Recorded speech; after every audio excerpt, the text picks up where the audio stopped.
It is my pleasure to introduce our student commencement speaker this morning, Adilla Jamaludin. Our speaker was competitively chosen by a committee of peers, faculty, and staff. Adilla was selected based on the impact of her comments and genuine presentation. Adilla is an international student from Kuala Lumpur, Malaysia, graduating with a degree in environmental policy analysis and planning. During her time at UC Davis, she had the privilege of serving as the president of Students for Justice in Palestine. Additionally, she immersed herself in UC Davis student government, the Associated Students of University of California, Davis, ASUCD. Her journey in ASUCD began when she was elected as a senator, after which the Senate body voted her in as the Senate President pro tempore. Finally, she took up on the role as ASUCD Vice President during her final year at UC Davis. After graduation, Adilla plans to spend time with family while figuring out her next move. Ladies and gentlemen, please welcome our student speaker, Adilla Jamaludin.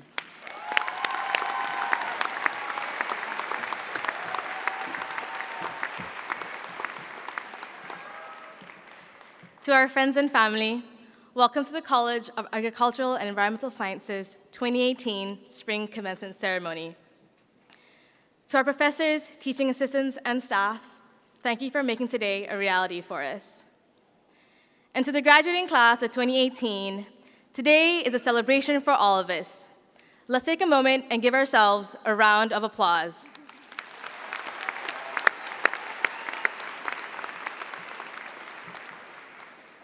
Today, I'm honored to share with you the story of my father, whose humble beginnings did not stop him from overcoming the odds.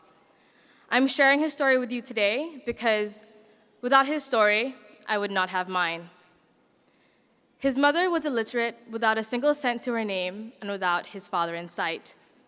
Together, they ate what they could grow and slept in a home without walls, and with time, he grew up to become a sprightly child with a cheeky sense of humor, a sharp wit, and a future that seemed bleak in a country that had just earned its independence. My childhood was filled with reminders of his upbringing. If I complained about a drink I ordered, he'd say, "Adilla Jamaludin, did you know that I grew up drinking water from a dirty tap using my bare hands?" Or if I was late getting ready for school, he would exclaim gleefully, "Ooh, my daughter can have someone wait to drive her to school when I had to walk to school. You know, if I was lucky, I got to ride my friend's water buffalo."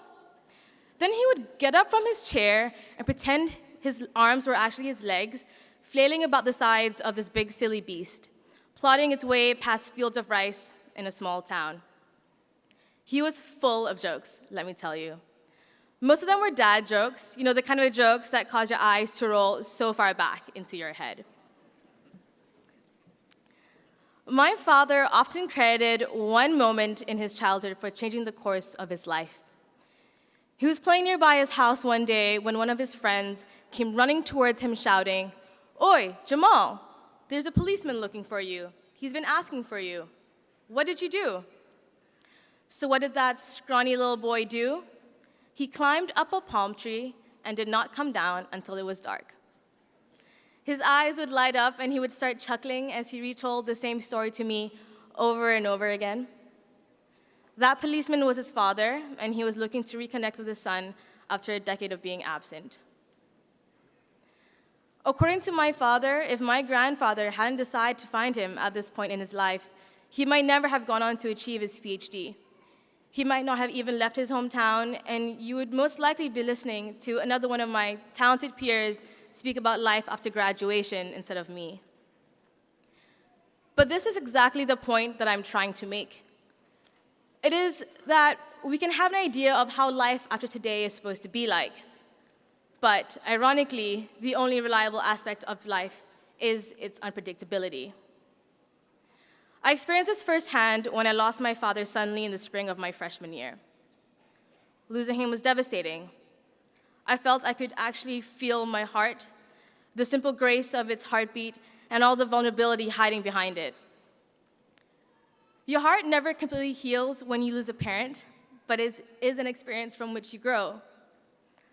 Like my father, when he recognized his life-changing moment, I came to realize that his death was my life-changing moment.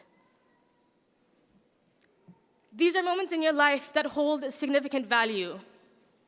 These moments are like seeds, but seeds don't just sprout into plants. First, a root tip emerges from the seed and anchors into the soil, and then the shoot begins to grow. These critical moments of new life can ground you if you allow them, and with time, you may even feel yourself pushing above ground towards the sun. Our graduation is a critical moment. And in my critical moment, I chose to stay in college, and today I graduate from UC Davis.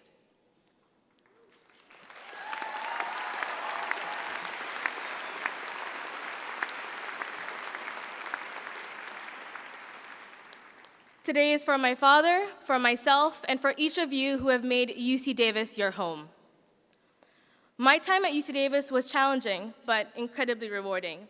I changed majors 3 times, failed chemistry 2A, ran for student government, and served as vice president, a profound experience that taught me humility and perseverance. It also convinced me that I never want to run for political office ever again. Nevertheless, my undergraduate career has been a formative one.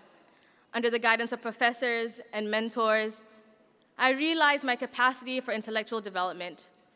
Through students' grassroots organizing, I cultivated a deep passion for social justice and respect for maintaining steadfast in the face of adversity. Here at UC Davis, with the help of those around me, I thrived. Now, for a seed to begin germinating, it needs the right environment, the right temperature, lighting, and nutrients, but every seed is different. So when the moment presents itself to you, embrace it and give it what it needs. For some of you, that day is today, and what it needs from you is trust in yourself. In trying to determine the next step, we risk losing ourselves while planning our future. I'm guilty of trying to carefully develop Plan A, while ensuring Plan B and having a panic attack about Plan C. We drive ourselves to be the next ideal candidate for the next recruiter. We allow ourselves to be drowned by our own insecurities, and we allow for the successes of others to overshadow the hopes of ours. The story of my father is not unlike the stories of many of you today. Each of us has struggled, some more than others, but each of us will leave this hall today with our heads a little higher and with the confidence to walk our own paths. I'm right there with some of you when I say that my path looks kind of wobbly and is heading in some unknown direction, but I think that everyone in a cap and gown will agree with me when I say goodbye to the 24-hour room, good riddance to Schedule Builder, farewell to Oasis What If GPA Calculator, and hello to Paths Unknown. In closing, I want to thank you all for a wonderful, frustrating, comical, depressing, and glorious undergraduate experience. I hope that some of you, that today will not be the last time I see some of you. Let us not cry, but let us rejoice, because we should be proud of where we are today. I know my father would be. Thank you.